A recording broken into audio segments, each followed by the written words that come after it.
തമ്പുരാനെ, വിശുദ്ധ കുരിശിൻ്റെ അടയാളത്താല് ഞങ്ങളുടെ ശത്രുക്കളിൽ നിന്ന് ഞങ്ങളെ രക്ഷിക്ക. ഞങ്ങളുടെ തമ്പുരാനെ, പിതാവിൻ്റെയും പുത്രൻ്റെയും പരിശുദ്ധാത്മാവിൻ്റെയും നാമത്തിൽ ആമേൻ. ആദ്യം മുതൽ ഉണ്ടായിരുന്നതും ഞങ്ങൾ കേട്ടതും സ്വന്തം കണ്ണുകൊണ്ട് കണ്ടതും സൂക്ഷിച്ചു വീക്ഷിച്ചതും കൈകൊണ്ട് സ്പർശിച്ചതുമായ ജീവന്റെ വചനത്തെപ്പറ്റി ഞങ്ങൾ അറിയിക്കുന്നു. വിശുദ്ധ യോഹന്നാൻ എഴുതിയ 1-ാം ലേഖനം 1-ാം അധ്യായം 1-ാം തിരുവചനമാണ് നാം ഇപ്പോൾ വായിച്ചു കേട്ടത്. ബാറൂക്കിന്റെ പുസ്തകം ആമുഖ വായന. ബാറൂക്ക് ജെറമിയായുടെ ഗുമസ്തനായിരുന്നുവെന്നുള്ളതിന് പക്ഷഭേദമില്ല.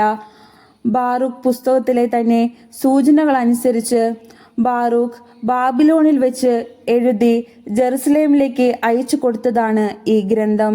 എന്നാൽ പല കരങ്ങൾ ഇതിൻ്റെ പിന്നിൽ പ്രവർത്തിച്ചിട്ടുണ്ടെന്നും ഇത് ഒരു സമാഹാരമാണെന്നും ഇന്ന് പ്രബലമായ അഭിപ്രായമുണ്ട്. ദീർഘമായ ഒരു ആമുഖത്തിനു ശേഷം തെറ്റുകൾ ഏറ്റുപറഞ്ഞുകൊണ്ടും പാപമോചനം യാചിച്ചുകൊണ്ടും വിശ്വാസം പ്രഖ്യാപിച്ചുകൊണ്ടുമുള്ള ഒരു പ്രാർത്ഥനയാണ് ആദ്യ ഭാഗം. ജ്ഞാനത്തെ പ്രകീർത്തിച്ചുകൊണ്ടുള്ള ഒരു ഗീതമാണ് അടുത്ത ഭാഗം. പ്രവാസത്തിൽ ആണ്ടുപോയ മക്കളെ ചൊല്ലി വിലപിക്കുന്ന ജെറുസലേമിന് ആശ്വാസം പകരുന്ന വചനങ്ങളാണ് തുടർന്ന് നാം കാണുന്നത്. പ്രവാസം അവസാനിക്കാറായി. അവളുടെ മക്കൾ താമസിയാതെ തിരിച്ചു വരും. അനുബന്ധമെന്നോണം നിൽക്കുന്ന അവസാന അധ്യായം വിഗ്രഹങ്ങളെ പുച്ഛിച്ചുകൊണ്ടും വിഗ്രഹ ആരാധകർക്കെതിരെ താക്കീത് ചെയ്തുകൊണ്ടും ജെറമിയ എഴുതിയ ഒരു കത്താണ്. പ്രവാസികളുടെ മതാത്മക ജീവിതത്തിലേക്കു വെളിച്ചം വീശുകയും പ്രവാസം എങ്ങനെ ജീവിത നവീകരണത്തിന് ഉപകരിച്ചു എന്ന് വ്യക്തമാക്കുകയും ചെയ്യുന്നുണ്ട് ഈ ഗ്രന്ഥം. ബാറൂക്കിന്റെ പുസ്തകം അധ്യായം 1. ബാബിലോണിലെ സമ്മേളനം. നേരിയായുടെ പുത്രൻ ബാറൂക്ക് ബാബിലോണിൽ വെച്ച് എഴുതിയ ഗ്രന്ഥത്തിന്റെ ഉള്ളടക്കം. നേരിയ മാസയായുടെയും മാസയ സെദക്കിയായുടെയും സെദക്കിയ ഹസാദിയായുടെയും ഹസാദിയ ഹിൽക്കിയായുടെയും പുത്രനാണ്. 5-ാം വർഷം മാസത്തിന്റെ 7-ാം ദിവസം കൽദായർ ജെറുസലേം പിടിച്ചടക്കി അഗ്നിക്കിരയാക്കിയപ്പോഴാണ് ഇത് എഴുതിയത്. യൂദ രാജാവായ യെഹോയാക്കിമിന്റെ പുത്രൻ യെക്കോനിയായും ഈ ഗ്രന്ഥം വായിച്ചു കേൾക്കാനെത്തിയ ജനവും കേൾക്കെ ബാറൂക്ക് ഇത് വായിച്ചു. പ്രഭുക്കന്മാരും രാജകുമാരന്മാരും ശ്രേഷ്ഠന്മാരും ഉൾപ്പെടെ ബാബിലോണിൽ സൂദ് നദിയുടെ തീരത്ത് വസിച്ചിരുന്ന വലിയവരും ചെറിയവരുമായ എല്ലാ ജനവും കേൾക്കെ ഇത് വായിച്ചു. അപ്പോൾ അവർ വിലപിക്കുകയും ഉപവസിക്കുകയും കർത്താവിനോട് പ്രാർത്ഥിക്കുകയും ചെയ്തു.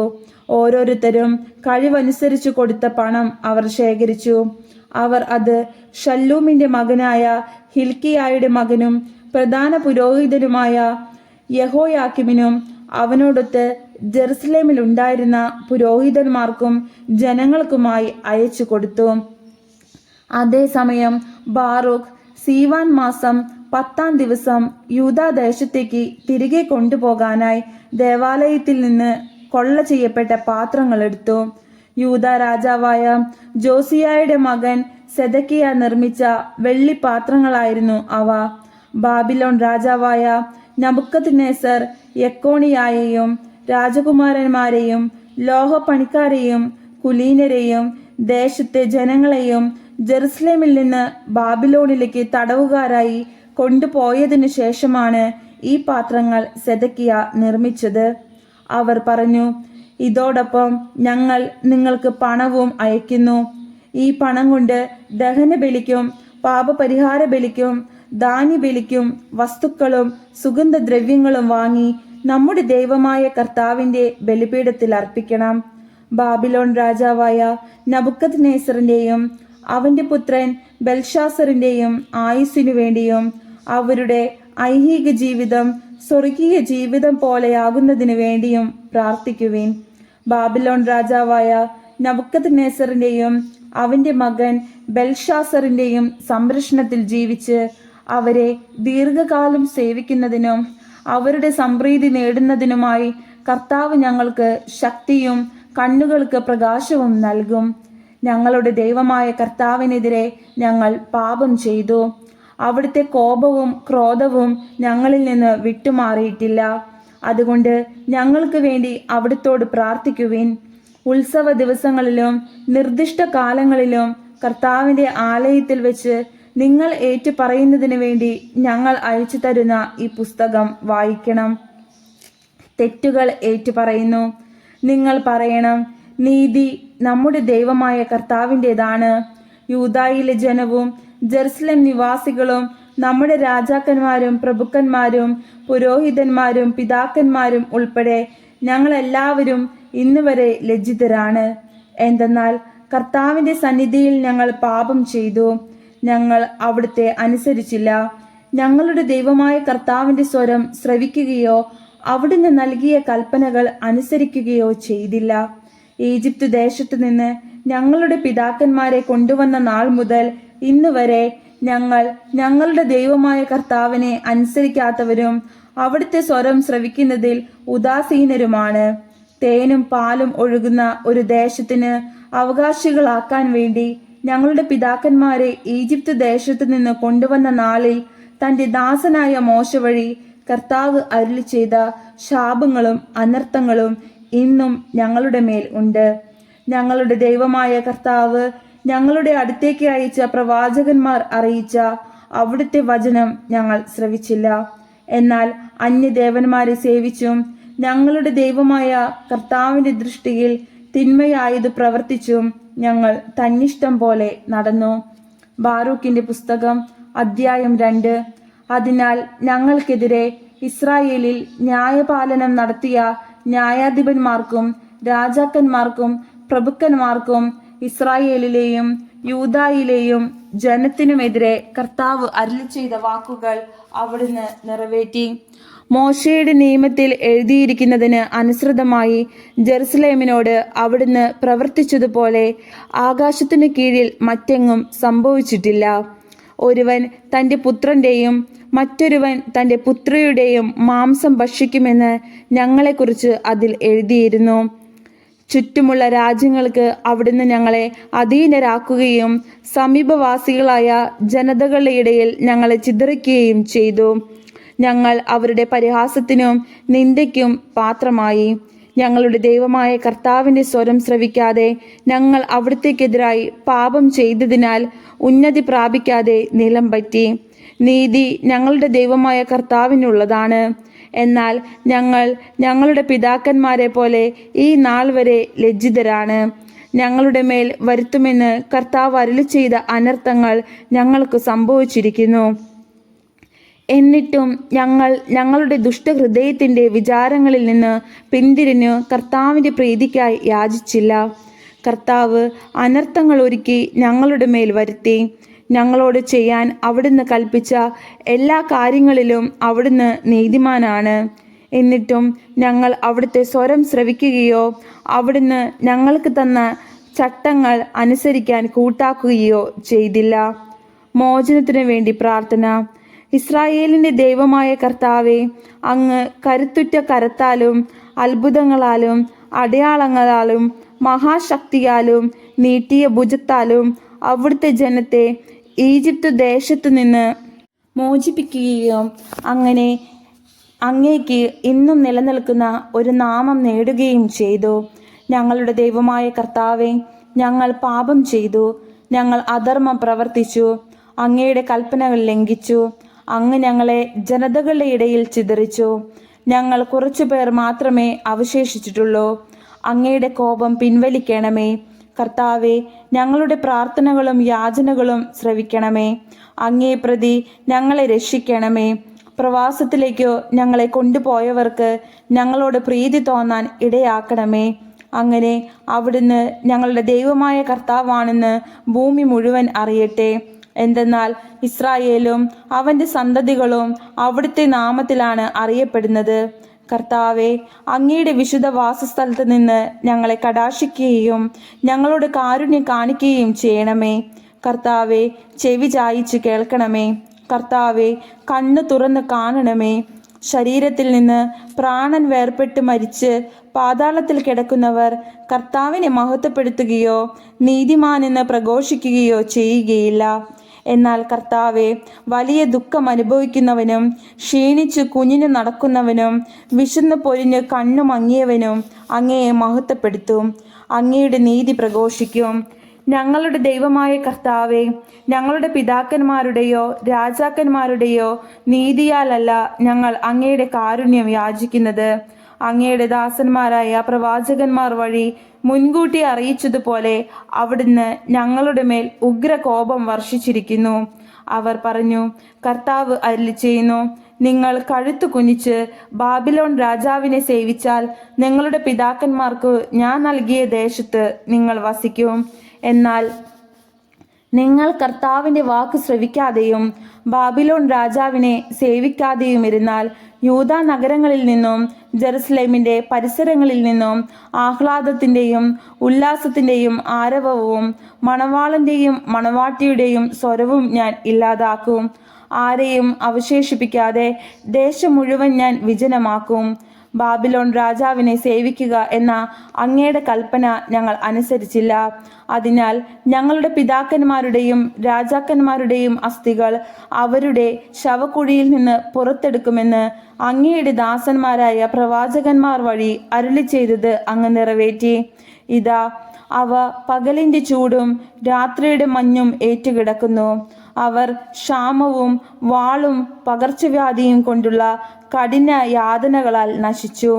അങ്ങയുടെ നാമത്തിൽ അറിയപ്പെടുന്ന ആലയം ഇസ്രായേൽ ഭവനത്തിൻ്റെയും യൂദാ ഭവനത്തിൻ്റെയും ദുഷ്ടതയാൽ അങ്ങ് ഇന്നലെ നിലയിലാക്കി വാഗ്ദാനങ്ങൾ അനുസ്മരിക്കുന്നു.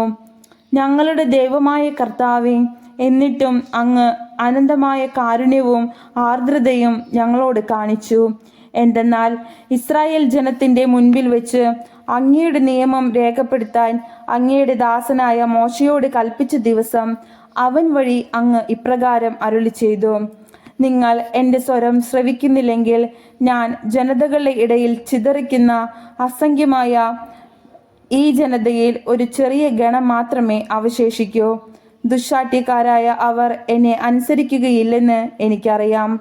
എന്നാൽ പ്രവാസദേശത്ത് അവർക്ക് മനപരിവർത്തനമുണ്ടാകും. ഞാനാണ് അവരുടെ ദൈവമായ കർത്താവെന്ന് അവർ അറിയും. അനുസരിക്കുന്ന ഹൃദയവും ശ്രവിക്കുന്ന ചെവികളും ഞാൻ അവർക്ക് നൽകും. അടിമത്തത്തിൻ്റെ നാട്ടിൽ വെച്ച് അവർ എന്നെ പുകഴ്ത്തുകയും എൻ്റെ നാമത്തെ അനുസ്മരിക്കുകയും ചെയ്യും.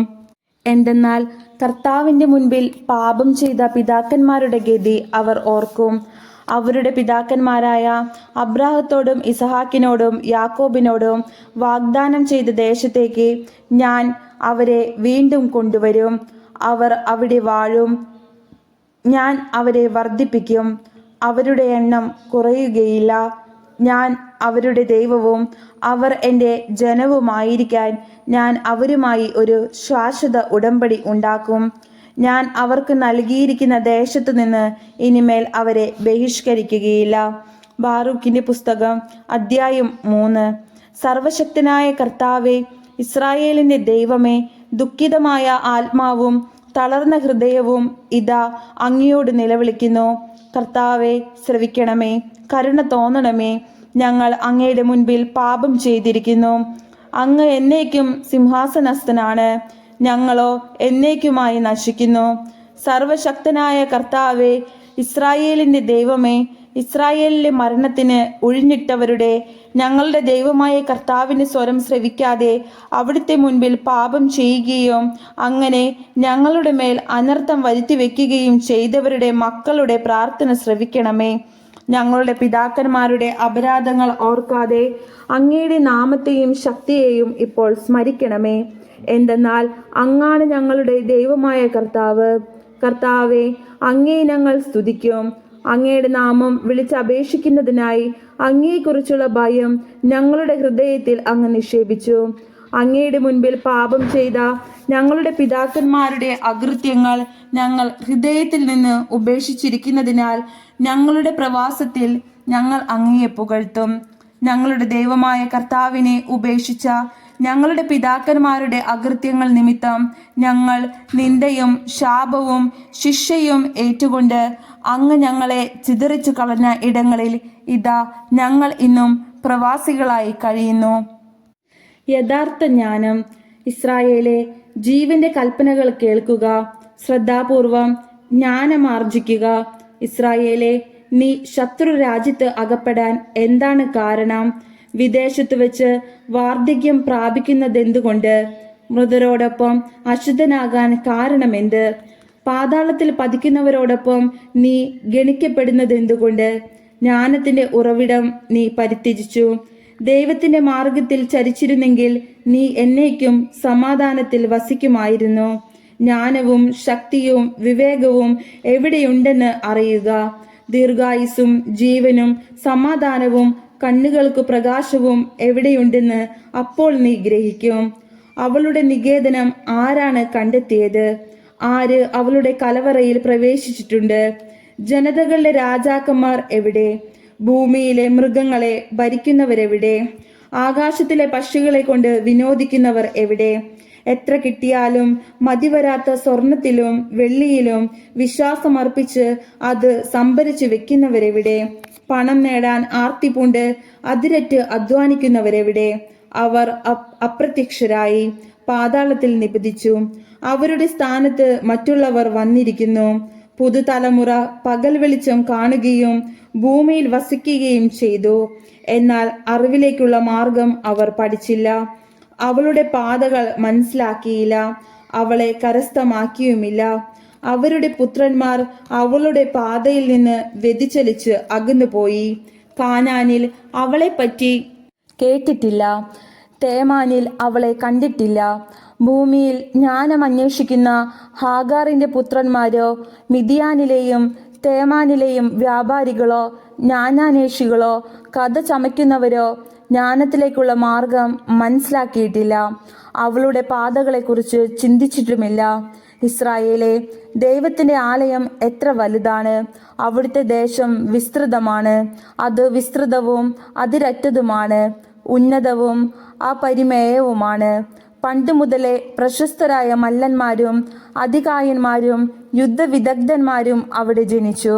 ദൈവം അവരെ തിരഞ്ഞെടുത്തില്ല. അറിവിന്റെ മാർഗം കാണിച്ചു കൊടുത്തുമില്ല.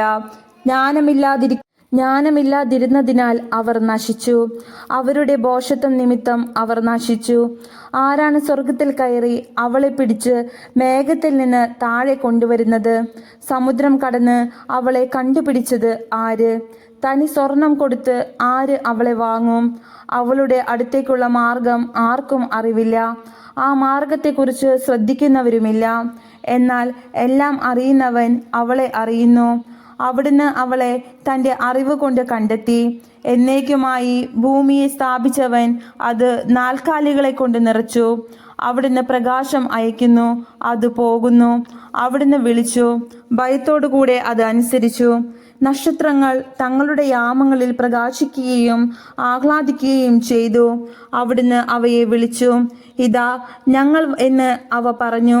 തങ്ങളെ സൃഷ്ടിച്ചവന് വേണ്ടി അവ സന്തോഷപൂർവ്വം മിന്നിത്തിളങ്ങി. അവിടുന്നാണ് നമ്മുടെ ദൈവം. അവിടുത്തോട് തുലനം ചെയ്യാൻ ഒന്നുമില്ല. അവിടുന്ന് അറിവിലേക്കുള്ള എല്ലാ വഴികളും കണ്ടെത്തി. അവളെ തൻ്റെ ദാസനായ യാക്കോബിന് താൻ സ്നേഹിച്ച ഇസ്രായേലിന് കൊടുത്തു. അനന്തരം അവൾ ഭൂമിയിൽ പ്രത്യക്ഷപ്പെടുകയും മനുഷ്യരുടെ ഇടയിൽ വസിക്കുകയും ചെയ്തു. നമ്മുടെ കർത്താവായ മിശിഹായ്ക്ക് സ്തുതി. സ്വർഗസ്ഥനായ ഞങ്ങളുടെ പിതാവേ, അങ്ങയുടെ നാമം പൂജിതമാകണമേ. അങ്ങയുടെ രാജ്യം വരണമേ. അങ്ങയുടെ തിരുമനസ് സ്വർഗത്തിലെ പോലെ ഭൂമിയിലും ആകണമേ. അന്നു വേണ്ടുന്ന ആഹാരം ഇന്ന് ഞങ്ങൾക്ക് തരണമേ. ഞങ്ങളോട് തെറ്റ് ചെയ്യുന്നവരോട് ഞങ്ങൾ ക്ഷമിച്ചിരിക്കുന്നത് പോലെ ഞങ്ങളുടെ തെറ്റുകൾ ഞങ്ങളോട് ക്ഷമിക്കണമേ. ഞങ്ങൾ പ്രലോഭനത്തിൽ വീഴാൻ ഇടയാകരുതേ. ദുഷ്ടാരൂപിയിൽ ഞങ്ങളെ രക്ഷിക്കണമേ. നന്മ നിറഞ്ഞ മറിയമേ, സുസ്തി, കർത്താവ് അങ്ങയോടുകൂടെ സ്ത്രീകളിൽ നീ അനുഗ്രഹിക്കപ്പെട്ടവളാവുന്നു. അങ്ങയുടെ ഉദരത്തിൻ ഫലമായി ഈശോ അനുഗ്രഹിക്കപ്പെട്ടവനാകുന്നു. പരിശുദ്ധ മറിയമേ, തമ്പുരാന്റെ അമ്മേ, പാപികളായ ഞങ്ങൾക്ക് വേണ്ടി എപ്പോഴും ഞങ്ങളുടെ മരണസമയത്തും തമ്പുരാനോട് അപേക്ഷിച്ചു കൊള്ളണമേ. പിതാവിനും പുത്രനും